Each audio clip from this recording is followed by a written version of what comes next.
네, 오늘 함께할 두 분의 전문가 소개해 드립니다. 하이투자증권 스마트 PB센터의 이화진 멘토 나와 있고요. 그리고 와우넷 파트너 임주화 멘토까지 함께하겠습니다. 두 분 어서 오십시오. 안녕하세요. 제가 이제 시장 얘기를 앞서 조금 하긴 했습니다만 어쨌든 전체적으로 봤을 때 IT 쪽이 괜찮은 거죠. 2차 전지 괜찮고 반도체가 좀 쉰다고는 하지만 최근에 반도체주들 괜찮았고요. 그리고 오늘은 뭐 LG이노텍, BHE 흔히 말하는 애플 부품주들도 조금 좋은 흐름을 보이고 있습니다. 시장 얘기를 조금 해줄까요? 임주화 멘토께서는 지금 IT주들, 뭐 AI주들, 뭐 여러 가지로 얘기들을 하는데 이쪽 시장 지금 어떻게 보고 계세요? 분위기가 지금 반도체가 자원인 것처럼 이렇게 네. 흘러가고 있는 시장인 것 같습니다. 뭐 우리가 실적으로만 바라봤을 때는 뭐 돌아오는 분기가 아무리 뭐 반도체 관련해서 생산을 하더라도 그 코로나 때만큼 PC 수요나 뭐 스마트폰 수요나 뭐 등등 이게 늘어나지 않을 것. 이라는 것, 그다음에 또 코로나 때 반도체 수요가 좋았던 거는 또 코인 때문에 채굴 이슈가 있었기 때문에 또 반도체 수요가 있었던 거, 이 두 가지가 있었는데 이 두 가지가 이제 다 그러니까 지나갔잖아요. 이제 다시 붐이 될 수는 없는 그런 상황이었었는데 AI 반도체가 이제 누가 먼저 그 시장을 이제 뒤따라가거나 뭐 선점을 하느냐의 주도권의 싸움이 되다 보니까 그 AI를 입히려면 반도체가 필요해집니다. 그것뿐만 아니라 중국과 미국과 사이가 안 좋아지는 바람에 공급 쇼티지가 일어났는데 그냥 간단하게 설명하면 이런 느낌입니다. 제가 제빙기를 굉장히 중요하게 생각하는데 제빙기요? 제빙기요. 네. 근데 제빙기에도 PCB가 들어가잖아요. 근데 고장 나서 수리를 맡기려면 부품이 없습니다. 그러니까 네. 소형 PCB 부품이 없는 거거든요. 그러면 그냥 재고가 있는 거 새 거를 사야 되는 그런 상황인데 AS 센터 기간에 만약에 이제 기간 내에 부품이 없으니까 기간 내에 돌아오지 못하니까 그냥 새 걸로 보내주거든요. 근데 이게 순환이 1년 정도는 그나마 버틸 수가 있지만 뭐 보통 중국에서 작은 PCB들이 많이 생산이 됐었는데 그게 이제 공급이 안 되다 보니까 나머지 국가에서 생산을 하는 밑에서부터 공급 쇼티지가 일어나서 물가가 상승한 거거든요. 그러니까 네네. 그 얘기는 우리가 처음 생각한 거는 2020년 7월에 돈을 더 풀었을 때 달러가 이제 전체 총 달러 그 유동성 중에 40%가 더 생겨난 건데 그걸 걷어서 내면 물가 잡히겠지라고 생각했는데 돈으로 생겨난 물가가 상승한 게 아니고 사이가 안 좋아서 가볍게 쓰고 있는 그런 모든 제품들이 대부분 공산품들이 중국에 있고 그중에 전자제품이 많이 있고 그 물건이 자연스럽게 넘어오는 그런 교육 관계가 수월하지 않다 보니까 공장은 이제 막 짓기 시작해가지고 미국에서 뭐 물량을 한꺼번에 이렇게 폭탄처럼 투하하기에는 시간이 공장 증설 시간 1, 2년이 또 남아 있잖아요. 그러다 보니까 이 물가는 돈으로 인상해서 잡는 거라기보다는 공급량을 늘려야 되는 건데 저희가 이제 돈을 벌 수 있는 기회는 공급량이 늘어나는 그 공장 증설의 1, 2년의 미국의 기간 동안 나머지 대만이라든가 우리 네. 뭐 싱가포르 등등 공장이 많이 있는 뭐 PCB, FPCB, 뭐 반도체, 그 AI 반도체까지 모두 첨단 기술까지 저희가 좀 수혜를 보는 그런 구조입니다. 그래서 제가 봤을 때 시장에 아까 말씀 주신 것처럼 불확실성 다 7월에 몰려있기 때문에 6월에는 그냥 그거 덮고 빨리 매매해서 트레이딩해서 돈을 좀 벌고 그걸로 조금 차익 실현하고 시장 좀 꺾일 때 살짝 발 빼고 있다가 8월 달부터 내년 1월까지 이 공급 쇼티지 관련해서 실적에 확 이제 숫자가 나올 거거든요. 네. 미리 대응하셔가지고 트레이딩을 반도체는 꼭 계셔야 된다는 말씀 드리겠습니다. 7월이 조금 여러 가지 불확실한 변수들이 많고 그럴 바에야 6월에 좀 적극적으로 매매를 해야 된다라는 말씀이시네요. 그러면 이번 달이 굉장히 중요하다 이런 분석이신데 이화진 멘토께서는 이제 방금 전에 반도체 이슈를 조금 적극적으로 말씀해 주셨는데 결국에는 앞단에는 AI가 있어요. 생성형 AI. 거기에 끝단으로 가면 로봇이 있단 말이죠. 그래서 같이들 움직이는 거 아니겠습니까? 두 이슈를 좀 섞어서 얘기해 볼까요? 네, 뭐 결국에는 반도체 시장 자체가 이제 AI나 이제 로봇에 대한 수요가 이제 본격적으로 이제 증설이나 이제 투자가 이제 나오게 되면서 그에 대한 반도체 시장이 점차적으로 커지게 되고 그만큼 DDR5가 가격이 반등이 되고 뭐 최근에 엔비디아가 이제 시장에서 크게 계속 부각되고 있는 부분이다 보니까 물론 이런 AI 반도체 관련 시장에서도 물론 이런 GPU가 이제 결국에는 엔비디아가 시장을 한 90% 이상 좀 차지하고 있는 상황이다 보니까 뭐 그 리베리온이나 아니면 사피온과 같이 특히 우리나라의 입장에서는 뭐 KT나 아니면 SK텔레콤에서도 거의 1,000억대 가까운 이제 투자를 계속 꾸준하게 좀 나오고는 있습니다.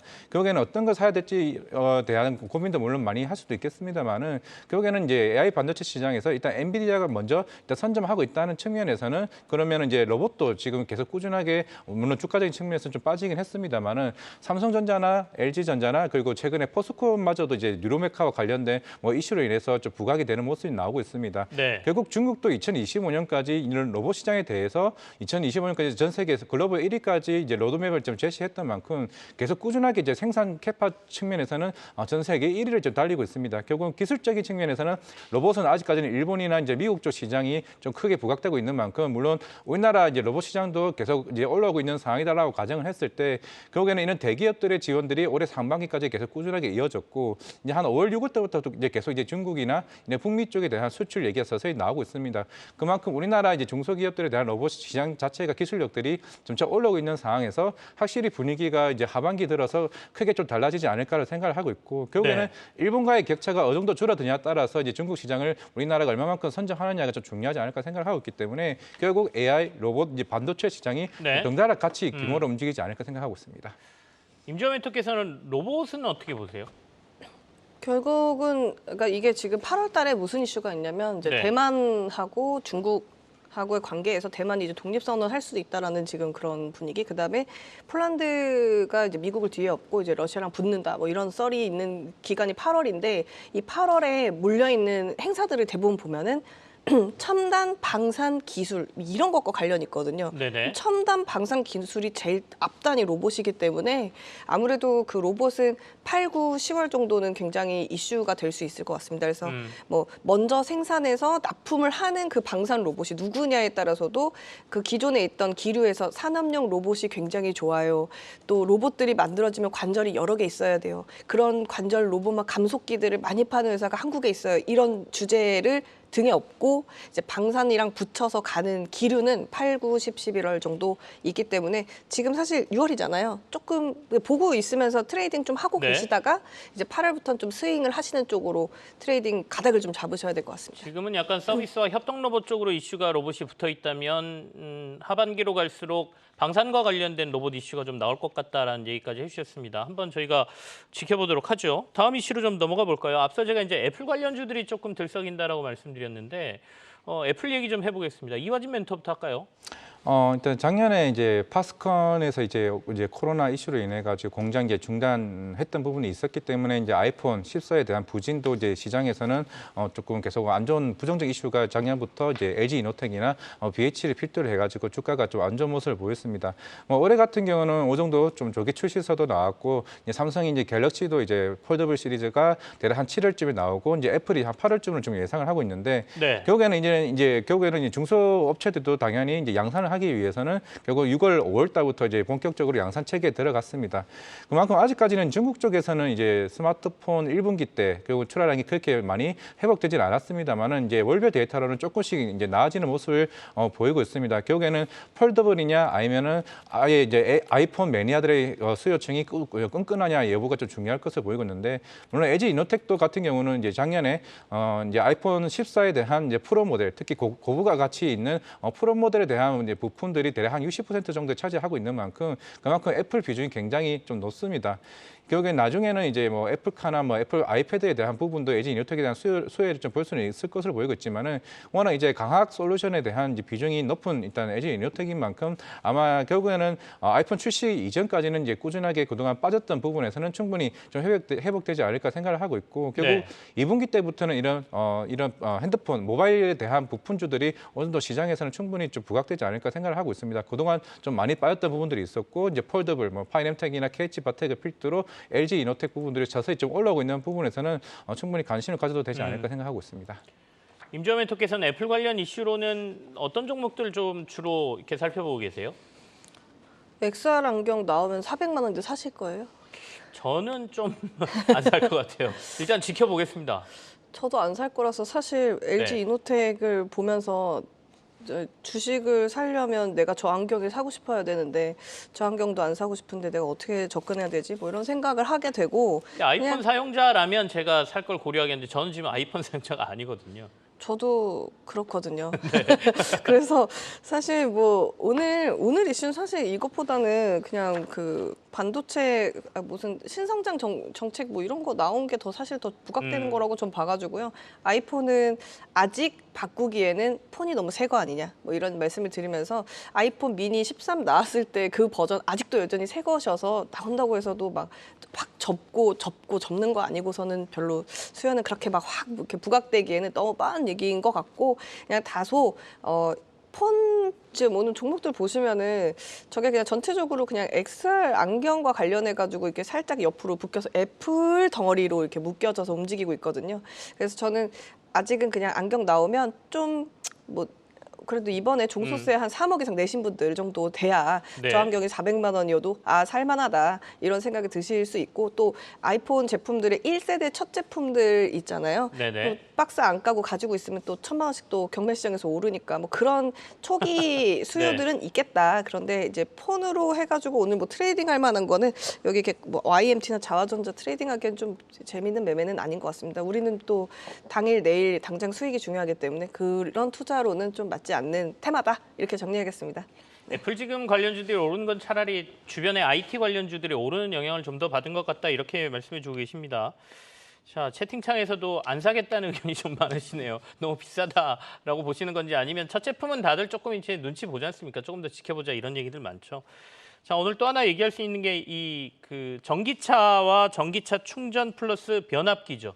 변압기가 10년 만에 이제 최대 호황을 맞는다라는 얘기가 좀 나오고 있죠. 이전에 저희가 현대일렉트릭 애널리스트 모셔가지고 막 얘기하면서 변압기 수요가 굉장히 많습니다. 이런 얘기 꽤 했었거든요. 이 얘기 좀 해볼까요? 이화진 멘토 좀 정리해 볼까요? 네, 뭐 이제 결국에는 이런 변압기 같은 경우도 전선도 마찬가지입니다. 이제 신재생이나 이런 전기차가 이제 계속 꾸준하게 시장에서 이제 침투를 하고 있는 요소가 계속 높아지다 보니까 결국 변압기의 요소가 굉장히 많고 실제로 일반 주유소를 가더라도 전기차 충전을 이제 직영점에 가게 되면 옆에 변압기가 굉장히 하나둘씩 이제 생기는 모습들이 보이고 있습니다. 그만큼 시장이 소비자들이나 이런 수요들이 계속 많아지고 있고 실제로 북미 시장에서도 아직까지는 이런 변압기에 대한 수요가 아직 크게 진출을 많이 하지 않은 상황에서 충분히 2030년까지 계속 끌고 가는 이제 시장이 되지 않을까 생각을 하고 있습니다. 네. 전기차뿐만 아니라 결국에는 신재생을 위해서도 태양광이나 이런 풍력에서 관련해서 변압기가 필수적인 요소로 계속 자리 잡을 수밖에 없는 상황이다 보니까 뭐 전선이나 이런 변압기나 2차 전지와 더불어서 같이 덩달아 성장할 수 있는 이제 모멘텀이 될 수 있는 게 좀 변압기가 아닐까 생각을 하고 있고 물론 최근에 뭐 현대 일렉트로닉이나 아니면 LS 일렉트릭 그리고 효성중공업과 같은 부분들이 계속 꾸준하게 시장에서 좀 올라오는 모습을 또 보이고 있다 보니까 그만큼 실적도 계속 좋아지고 증서도 계속 이제 하고 있는 상황이다 보면은 결국 이 사업 자체가 성장하는 구조로 계속 가는 부분이 아닌가 좀 생각하고 있습니다. 변압기는 시장은 뭐 성장성 산업이면 분명하다 이렇게 지금 시기는 말씀해 주셨어요. 임주환 멘토도 간단히 멘트 하나 해주시죠. 뭐 한국이냐 미국이냐에 따라서 지금 그 금액을 어떻게 네. 산정하고 주식을 접근해야 되느냐가 다른 것 같습니다. 예를 들어 한국 같은 경우에는 반도체 클러스터가 있으니까 거기에 전력을 할당을 받아야 되는데 뭐 턱 없으니까 이제 다른 지역에서 끌고 올 때 그 변압기 요걸 좀 보는 것 같고 충전소에 대한 변압기 부분은 뭐 요즘 그런 거 있잖아요. 트럭 운전하시는 분, 택시 운전하시는 분 충전 한 달에 13만 원이었는데 50만 원으로 많이 늘어난다라는 올랐다고 얘기가 하죠. 있는데 충전 사업자 입장에서는 전기로 계산기만 딱 잘 돌리면 10만 원 장사해서 몇만 원 남기는 것보다 50만 원, 30만 원대 10만 원 남기는 게 마진은 괜찮겠다라는 생각이 드니까 이제 민간들도 돈 되지 않냐. 3개 설치하면 얼마 벌고 30개 설치하면 얼마 벌고 이렇게 계산이 나오니까 이제 민간에도 설치하면 너네는 이윤을 창출할 수 있다. 주유소 봐봐라. 예전에 8, 90년도 그 에너지 사업은 대박이다. 약간 이런 분위기로 흘러가는 게 있고요. 그러니까 그 증권가에서 보는 변압기란 미국의 변압기를 한꺼번에 지금 아까 말했던 공급 쇼티지 때문에 공장을 증설하면서 한꺼번에 통으로 설치를 하게 되면서 매출액이 분기마다 전년 동기 대비 막 100%, 300% 이렇게 실적이 나와버리니까 그런 최선호주는 이제 누구냐 이런 거거든요. 네. 근데 이제 기관에서 미는 건 현대일렉트릭을 밉니다. 뭐 10년 동안 전력기기가 바꾸지가 않았는데 이제 앞으로 바꿀 예정이니까 더 많이 바꿀 예정이고 퍼센테이지가 분기 내년 분기마다 계속 나온다 이런 논리를 가지고 가는 거기 때문에 이제 트레이딩을 골라보라 이건데 저희가 이제 하실 거는 두 가지인 것 같아요. 한국에 이제 그 충전기를 설치를 하는 회사가 이제 몇 개가 들어오면서 되느냐, 어디가 돈을 버느냐, 요거랑 네. 미국으로 수출하는데 변압기랑 전선 2개 누가 더 많이 팔고 있으면 대장이냐 이런 건데 저희 상반기에는 계속 재룡전기 얘기했었잖아요. 근데 기관이 지금 변압기 하면 이제 현대일렉트릭을 최선호주로 하니까 그냥 보고 지켜보고 있다가 이제 수급 좀 쌓이면 진입해 보는 것도 나쁘지 않겠다. 하지만 오늘은 좀 아닌 것 같다. 이렇게 말씀드리겠습니다. 오늘은 들어갈 시점은 아니다. 또 이렇게 말씀해 주셨습니다. 자, 그러면 두 분이 가져오신 단기 유망주 확인해 보는 시간으로 들어가죠. 자, 오늘 임주화 멘토께서 가져오신 단기 유망주는 백광산업입니다. 반도체 클러스터 수혜주라고 뽑아주셨고요. 그리고 오랜만에 보네요. CJ, CGV, P와 Q 동시 성장할 시간이다라고 이화진 멘토께서 가져오셨는데 얘기 좀 들어보죠. 백광산업부터 시작할까요? 네, 아마 일봉 보시고 나면은 깜짝 놀라실 수 있겠지만 분봉 보시고 트레이딩 하시라고 가격은 분봉으로 준비를 해왔는데 가격이 네. 딱 제가 준비해온 가격이랑 딱 맞춰서 나온 것 같습니다.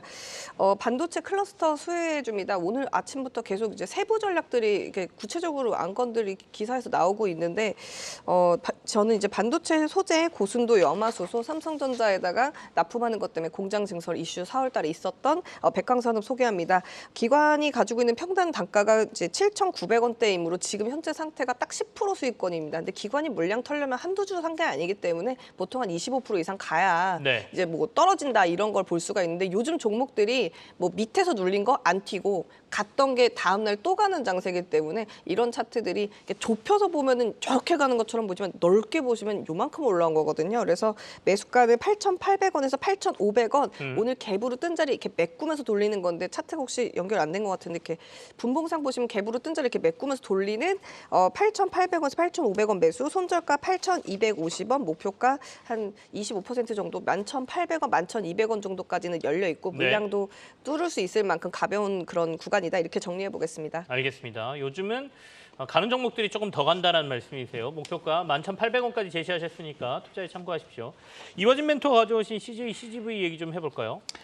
일단은 극장 관련해서는 이제 리오프닝 초반에는 이제 번제도시 2가 나오게 되면서 좀 흥행 요소 몰이를 했었고, 물론 1분기 때도 이제 더 퍼스트 슬램덩크나 이제 아바타 2가 나오게 되면서 이제 4DX나 이런 관련된 퀄리티 있는 극장 요소들이 이제 몰렸습니다만은 1분기 때는 대략 한 2,500만 명에 대한 관객밖에 이제 들어오지 못하다 보니까 결국에 다른 흥행 요소들이 좀 부족하지 않았나 생각을 하고 있습니다. 결국에는 OTT와의 경쟁을 이제 계속 꾸준하게 할 수밖에 없다는 측면이고, 결국 2분기 때부터 최근에 이제 주가가 다시 한번 바닥에서 올라오는 모습을 보이고 있는데, 일단 범죄도시 3가 일단은 5월 31일부터 이제 개봉을 시작을 했고, 네. 결국에는 사실 1분기도 마찬가지겠지만 이제 중국이 리오프닝이 됐는데 중국 법인이 사실 아직까지는 많이 올라오지 못한 부분도 있었고, 사실 튀르키예 같은 경우도 지진이 일어나게 되면서 좀 마찬가지로 조금 부진한 모습을 보였습니다. 결국 2분기 때부터는 베트남이나 이 관련된 인도네시아 이 결국 해외에 있는 법인들이 결국은 할리우드 신작들이 나오게 되면은 아마 조금 결국에는 중국 같은 경우도 워낙 이제 헐리우드 그 대표적인 작품들이 나오게 되면 굉장히 관객들이 많이 좀 몰리는 경향이 없지 않아 있습니다. 결국 2분기 때부터는 이런 티켓 가격이 같이 상승을 하고 있고 같이 큐인 관객 동원도 굉장히 충분히 좀 올라올 수 있는 부분이다 보니까 결국에는 단기 유망주로서 조금 매매해봐도 괜찮지 않을까 생각을 하고 있고, 결국 CGV 자체로는 이런 전환사채에 대한 4천억에 대한 부담이 결국 있을 수밖에 없습니다. 결국 한 대략 한 24,000원대 가격대의 전환사채가 있는 걸로 알고 있는데, 결국 단기적으로 봤을 때는 이런 최근에 이제 범죄도시가 생각보다 지금 3일밖에 안 됐는데 대략 한 170만 명의 관객이 동원이 됐습니다. 그리고 그런 요소도 이제 포함하게 됐을 때 단기적으로 좀 매매하는 접근으로 좀 들어가 보면 되지 않을까 생각해서 또 단기 유망주로 가지고 와봤습니다. 알겠습니다. CJ, CGV 리오프닝 말고 최근에 여러 가지 작품들 인기를 끌고 있고 뭐 범죄의 도시 3인가요? 또 괜찮다 이런 말씀이시고요. 단기 유망주로 소개를 받았습니다. 자, 두 분이 가져오신 중장기 유망주 한번 확인해 볼까요? 임주화 멘토께서는 오늘 SPG 탄탄한 해외 영업망 이렇게 뽑아주셨는데, SPG가 로봇 관련 부품 회사로 제가 알고 있거든요.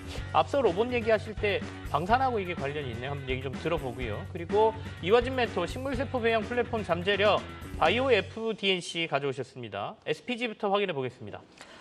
결국 사실 로봇주를 8월부터는 스윙을 쳐야 되고 네. 6월에는 잠깐 단기로 이렇게 윗꼬리 긴 양복 많이 나옵니다. 그리고 7월에 한번 조정 받을 텐데, 그럼 이제 수급의 주체는 우리가 아니라 기관이나 외인인데, 외국에서 봤을 때 기관에서 봤을 때 좋아할 만한 로봇과 관련된 관련주는 어차피 3개밖에 없어요. 하나는 SPG, 하나는 SBB테크, 하나는 뭐 뉴로베카. 어차피 이 3총사 중에 하나를 파야 되는데, 저희가 셋 중에서 오늘 수급을 봤을 때 오전 수급이 심상치 않다 싶어가지고 한번 들어가면 나쁘지 않겠다라고 판단이 돼서 일단 가격 먼저 불러드리면, 매수가는 34,000원, 36,000원에서 천천히 주워가시면 될 것 같고요. 네네. 손절가 33,600원이고 기관 평단이 31,900원, 700원인데 뭐 수익률이 기껏 해봤자 뭐 한 9%도 안 되고 해가지고 네네. 이익 실현하려면 한참 전고 좀 뚫어야 되거든요. 그래서 트레이딩 해볼 수 있는 건 일단 정리해드리고 일단 내용을 말씀드리면 기관이 SPG를 좋아하는 이유, SBB 테크를 좋아하는 이 두 가지가 명확히 다른데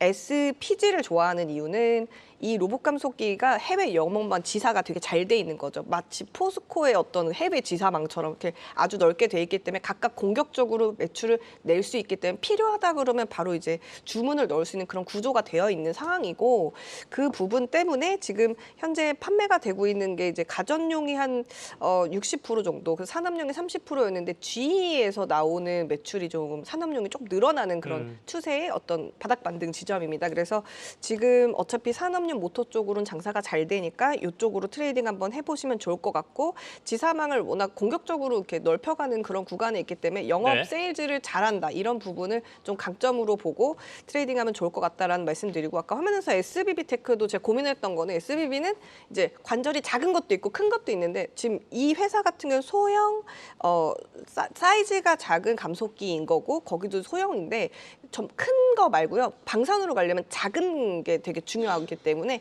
소형 감속기, 소형 더, 부품 네. 이런 쪽으로 이제 소형의 전문 회사가 더 포인트를 중요하다. 두고 로봇 관련주를 보시면 수익 내시기는 좋을 것 같다는 말씀 드립니다. 알겠습니다. SPG 저희가 중장기 유망주로 소개를 받았습니다.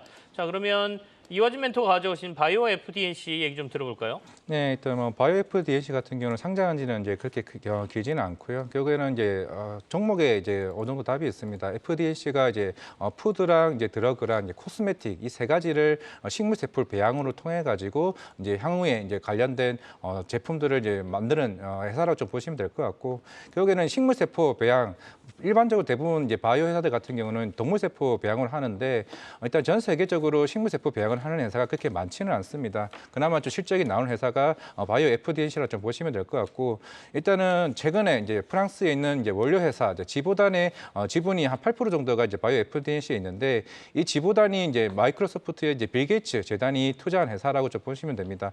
이게 프랑스 이제 원료 1위 이제 향수 회사라 보니까 이제 작년부터 꾸준하게 매출이 나오고는 있습니다만은 그게 매출이 아직까지는 이제 크게 회사의 실적에 크게 많이 부각되는 부분은 아니긴 합니다만은 향후에 조금씩 이제 늘려나가는 좀 모습이라 보시면 될 것 같고 결국에는 1분기 실적은 크게 개선되지 못했던 거는 이게 우리나라 대형 화장품 쪽인 뭐 아모레퍼시픽이나 LG 생활건강에 들어가는 이제 그런 향수 쪽에 향수나 화장품 쪽에 들어가는 원료가 그만큼 아직까지는 대형 화장품의 수요가 그렇게 부각되지 않았다는 부분이 있었기 때문에 좀 1분기 실적은 잘 나오지는 않았습니다. 결국에는 아직까지는 이제 중장기적으로는 이런 식물세포 관련된 요소들이 계속 부각될 요소는 충분히 있다고 생각을 하고 있고 네. 이게 작년에 주가가 굉장히 좀 좋았던 적이 한 번 있었는데 그게 러시아나 우크라이나 사태로 인한 식량난에 대한 이슈가 있었습니다. 아직까지는 좀 개발 단계에 있다 보니까 이런 식품 관련해서 충분히 흔히 장미에 대한 세포 인자 관련 이슈들이 계속 개발 단계에 있는 부분이다 보니까 중장기적 측면에서 이제 의약품이나 식품이나 이런 세포주에 관련된 이슈가 어느 정도 개발 완료 단계에 계속 나오게 된다라고 하게 되면은 충분히 이 회사는 어느 순간에 저 주가가 좀 저 위에 있지 않을까 생각을 하고 있습니다. 알겠습니다. 목표가 25,000원까지 제시하셨고요. 손절가는 14,000원입니다. 두 분과는 여기서 마무리 지을까요? 임주환 멘토 그리고 이화진 멘토와 함께했습니다. 감사합니다. 수고하셨습니다.